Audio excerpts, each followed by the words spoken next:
You write in the book, there is no faith and no courage and no sacrifice in doing what is expedient. What do you say to those viewers that don't pursue their dreams and are locked in their careers because they are too afraid to take risks and pursue something meaningful? Well, the first thing I would say is, well, you should be afraid of taking risks and pursuing something meaningful. But you should be more afraid of staying where you are if it's making you miserable. You're paying a price by sitting there being miserable. You might say, well, the devil I know is better than the one I don't. It's like, don't be so sure of that. The clock is ticking. Yeah. And if you're miserable in your job now and you change nothing, in 5 years, you'll be much more miserable and you'll be a lot older. But isn't it a luxury to pursue what is meaningful? Our viewers have mortgages, they have children, Yeah. they have payments and loans. It's a luxury to pursue because we lack the resources. Well, I don't remember now, I'm not talking about what makes you happy. It's a luxury to pursue what makes you happy. It's a moral obligation to pursue what you find meaningful. And that doesn't mean it's easy. It might require sacrifice. If you need to change your job too, let's say you have a family and children and mortgage, you have responsibilities. You've already picked up those responsibilities. You don't just get to walk away scot-free and say, well, I don't like my job, I quit. That's no strategy. But what you might have to do is you think, well, this job is killing my soul. All right, so what do I have to do about that? Well, I have to look for another job. Well, no one wants to hire me. It's like, okay, maybe you need to educate yourself more. Maybe you need to update your curriculum vitae, your resume. Maybe you need to overcome your fear of being interviewed. Maybe you need to sharpen your social skills. Like, you have to think about these things strategically. If you're going to switch careers, you have to do it like an intelligent, responsible person. That might take you a couple of years of effort to do properly. We're built for struggle, us human beings. We're built to contend with the world. We're built to contend with reality. You want a challenge, and the best way that you can take on a challenge, because a challenge fortifies you. So you don't want to be secure, you want to be strong. And you get strong by taking on optimal challenges. And so you lay out your destiny in the world, and you take the slings and arrows of fate, and you make yourself stronger while you're doing so. And you might fail, and fortune might do you in, but it's your best bet. And you know, people have extracted unbelievable successes out of catastrophic failures. And I'm not saying that in a naive way. I know perfectly well what happens to people. You know, you're doing fine in life and then you get cancer, and then 6 months later you're dead. And all the heroism in the world isn't going to save you at that point. But that's not the point. That's not the point. Life is bounded by mortality. But that doesn't mean that you don't get out there and contend, and you develop by contending, and you minimize the net amount of suffering in the world. And that's something, man, that's something to do.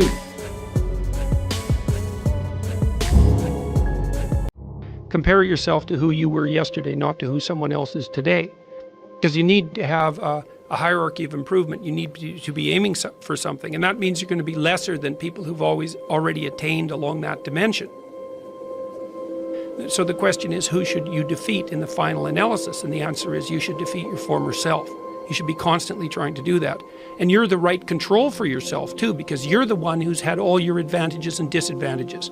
And so if you want to compete fairly with someone, then you should be competing with you. If you're improving yourself, then what you are doing is competing with your lesser self. And then you might also ask, well, what is that lesser self?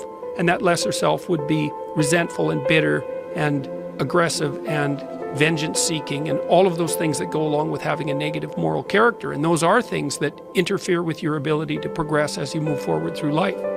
So it's very necessary to understand that this is why, you know, I've been stressing this idea of personal responsibility. It's like, well, personal responsibility is to compete with yourself, is to be slightly better than yourself the next day.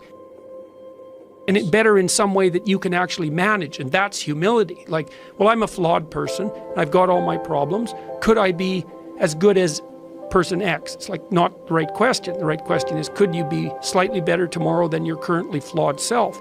And the answer to that is, if you have enough humility to set the bar properly low, then you could be better tomorrow than you are today. And you might say, well, what's the right way of being in the world, if there is such a thing? And it's not acting according to a set of rules. It's attempting continually to transcend the flawed thing that you currently are.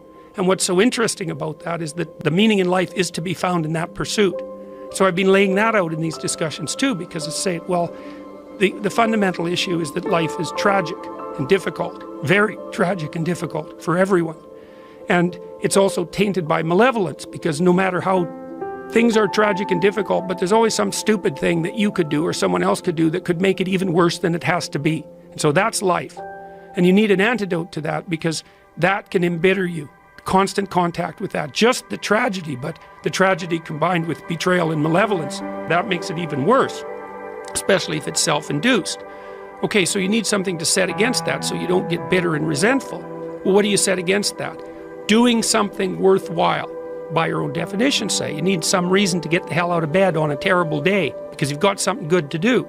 Well, what's the best thing you can do? Transcend your current wretched and miserable self. There's meaning to be found in that, and that's a meaning that's associated with responsibility. One of the things that I've been trying to lay out clearly is that life is hard. It's tainted by malevolence and betrayal. That can make you bitter. You need a meaning to offset that. Where's the meaning to be found? Not in rights, not in impulsive pleasure, but in responsibility. You take responsibility for yourself, so you take care of yourself. If you're good at it, you have some excess left over to take care of your damn family. If you're good at both of those, then you have some excess left over to take care of your community. Those are heavy burdens. You pick up the burdens, you find that's meaningful. The best way to pick up the burden is to continually improve yourself. And that's where the meaning is to be found. And so that meaning is in the continual self-transcendence. That's letting your old self die and the new self be reborn. Even if things are going really well for you now, there's going to be a time in the future where things are rough. You know, you're going to be ill, family member's going to be ill, a dream is going to fall apart, you're going to be uncertain about your employment status. Like the flood is coming, right? The apocalypse is coming. It's always the case in life. And you have to be prepared for it. And the question is how to prepare for it. And the answer to that is to find a way of being that works even under the direst of circumstances. You've got the possibility to slowly raise yourself out of the mire. You've got the possibility to do just what the fighter does when he's defeated, which is to say, well, regardless of the circumstances that might have led to my defeat, like even if there were errors on the part of the referee, this is no time to whine about it. This is a time to take stock of what I did wrong so that I could improve it into the future. And that's the right attitude. The point is, your best strategic position is, how am I insufficient and how can I rectify that? That's what you've got. And the thing is, you are insufficient and you could rectify it. Both of those are within your grasp if you aim low enough. And I don't mean don't aim, and I don't mean don't aim up, but you have to accept the fact that you can set yourself a goal that you can attain, and there's not going to be much glory in it to begin with. Because if you're not in very good shape, the goal that you could attain tomorrow isn't very glorious. But it's a hell of a lot better than nothing, and it beats the hell out of bitterness, and it's way better than blaming someone else. It's way less dangerous. And you could do it. And what's cool about it, it's one step on a very long journey. And it starts to compound on you. So a small step today puts you in a position to take a slightly bigger step the next day. And then that puts you in a position to take a slightly bigger step the next day. And you do that for 2 or 3 years, man, you're starting to stride. I don't know how many people have come and told me. It's so strange. They said, well, I started making my bed and that made all the difference. It's like, well, yeah, you decided to aim up, man. And the first concrete instantiation of that was that you made your bed. And you think, well, that's nothing heroic. It's like, no, but aiming up is heroic. That's something. And then lowering yourself to the point where you're not above the mess in your room. You know, you're not superordinate to that. You lower yourself so that you straighten up. You're grateful for what you have right in front of you, and you take care of it and you put it in order. It's like all of a sudden things start to get better. And one of the reasons that audiences are responding to what I've been saying in my lectures and what I've been writing about is that I don't tell people that they're okay the way they are. No, I say, no, you could be way more than you are. And they're relieved about that, you see, because if you're in a dark and terrible place and someone says you're okay the way you are, then you don't know what to do about that. It's right. Like, no, I'm not. I'm having a terrible time and I'm hopeless. You're okay the way you are. Well, then what? That's it? That's where I am? And what do you want to tell a young person? You're 17, you're okay the way you are. It's like, no, you're not. You got 60 years to be better. And you could be way better. You could be incomparably better across multiple dimensions. And in pursuing that better, that's where you'll find the meaning in your life. And that will give you the antidote to the suffering. This is the trick, though.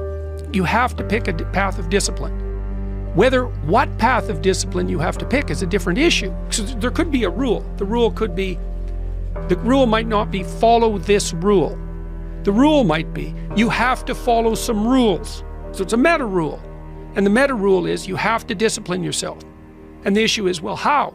That's not really the relevant question. You can pick a disciplinary path. That's why I often tell my clients, especially young people, they say, well, I don't know what to do. It's like, that's okay. Nobody does. Go do something. Do the best thing that you can think of. Put the best plan you have into practice. It's not going to be perfect, and it will change along the way. But it will change partly because you become disciplined pursuing the path. And as you become disciplined, you become wiser. And as you become wiser, you become able to formulate better and better plans.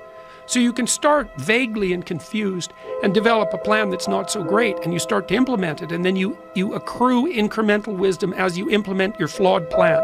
And that enables you to fix the plan. And so that's part of that process of incremental self-improvement as well.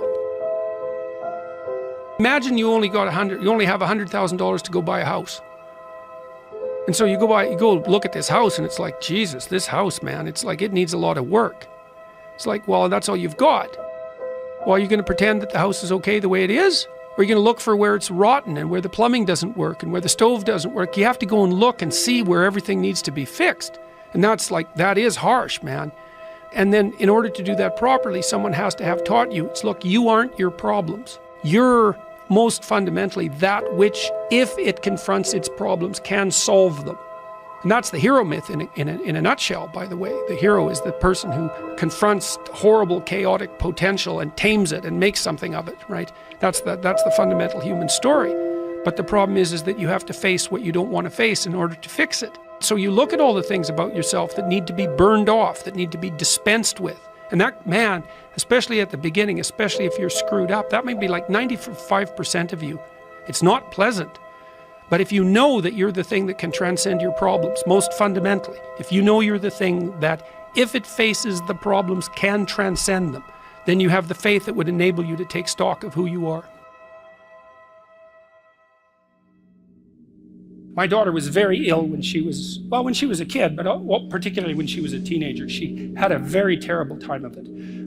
She had juvenile rheumatoid arthritis, and when she was between the ages of 14 and 16, it first destroyed her hip, which had to be replaced, and then it destroyed the ankle on her other leg, which had to be replaced. And she walked around for 2 years on broken legs, and she was taking massive doses of opiates and could hardly stay awake. And and as a test of your faith, there's almost nothing that's more direct than a serious illness inflicted upon an innocent child, right? And so the chapter's a meditation on that, and also on, well, what to do in a situation like that, because everyone is going to have a situation like that in some sense, because you'll be faced with illness in the people that you love and in crisis. And so it's a practical guide to coping with those sorts of things. And one of the things you do when you're overwhelmed by crisis is you shorten your time frame. It's like you can't think about next month. Maybe you can't even bloody well think about next week, or maybe not even tomorrow.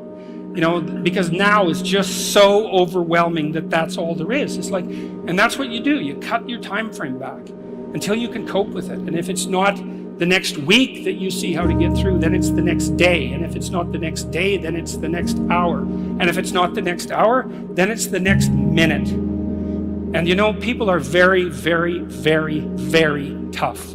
And it turns out that if you face things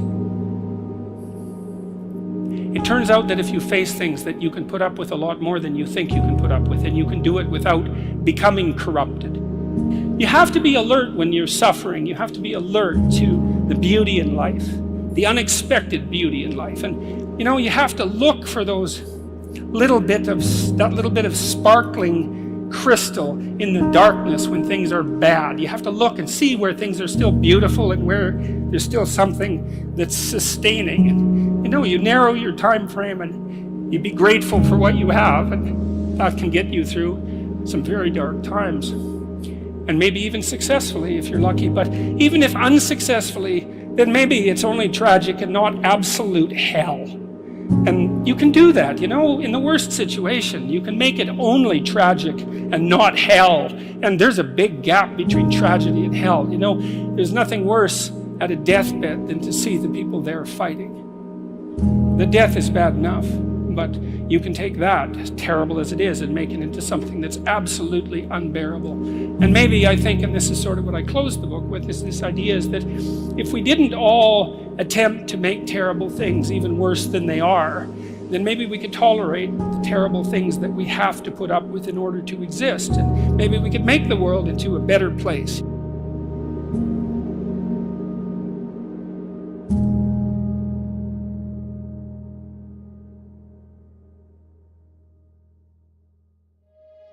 It's a constant storm to try to figure out what you're about, and you change. At 26, you're all about the hustle, you're gonna be a billionaire, this and that, and then you go to the bar one night and you fall in love, and it changes what you care about, right? And then you have a child, and then this happens, and then that happens. Things change. You just have to always consistently try to figure out what's driving you, and not because other people are watching, and not because that's what your dad wants, and not because that's what you said was gonna happen, and it doesn't look like it, and your family's gonna judge you. You just have to be as real with yourself as possible, and that is a very difficult struggle, but when you're not, you create enormous vulnerability and unhappiness. Truthful conversations redeem people. Because if you come to a clinical psychologist whose worth is salt, you have a truthful conversation. The conversation is, well, here's what's wrong with my life, and here's what caused it. You know, maybe it takes a year to have that conversation, and here's how it might be fixed. Here's what a beneficial future might look like. And so it's a completely honest conversation if it's working well. And all that's happening in the conversation is that the two people involved are trying to make things better. That's the goal. Let's see if we can have a conversation that will make things better. I think one of the factors in the resistance to these ideas of discipline and of taking responsibility for yourself is people recognizing that they're not doing that in their own lives, and they get upset, and instead of looking internally, they try to attack the thing that's upsetting them. They attack your message, they attack the philosophy behind it, rather than look internally and objectively and having some sort of introspective point of view where you go, okay, am I reacting to this because this resonates? Like I'm missing this aspect of my life? Does this diminish me? Or is this guy pointing something out that I can benefit from? Very few people are willing to do that. Very few people are willing to take that critical moment to look at their own behavior and look at their own thought process and wonder if the actual adverse reaction they have to this person's message is because they know that they're wrong. Start the process of becoming much more honest with yourself. It will help you make much better decisions, and it will help you in the long run. It may not taste as fun or as glamorous in the short term, but it will put you in a much better position. Stop doing the things that you know are wrong that you could stop doing. Right? So it's a fairly limited attempt. First of all, we're not going to say that you know what the good is or what the truth is in any ultimate sense. But we will presume that there are things that you're doing that for one reason or another you know are not in your best interests. There's something about them that you just know you should stop. They're kind of self-evident to you. Other things you're going to be doubtful about. You're not going to know which way is up and which way is down. But there are things that you're doing that you know you shouldn't do. Now, some of those you won't stop doing for whatever reason. You don't have the discipline, or maybe there's a secondary payoff, or you don't believe it's necessary, or it's too much of a sacrifice, or you're angry or resentful or afraid, who knows. But there's another subset that you could stop doing. It might be a little thing. Well, that's fine. Stop doing it and see what happens. And what'll happen is your vision will clear a little bit. And then something else will pop up that you will also know you should stop doing and that you could stop doing. And you could do that repeatedly for an indefinite period of time. And you know, that doesn't necessarily mean that you're going to ever be able to formulate a clear and final picture of what constitutes the truth and the good. But it does mean that you'll be able to continually move away from what's untruth and what's bad. And you know, that's not a bad start.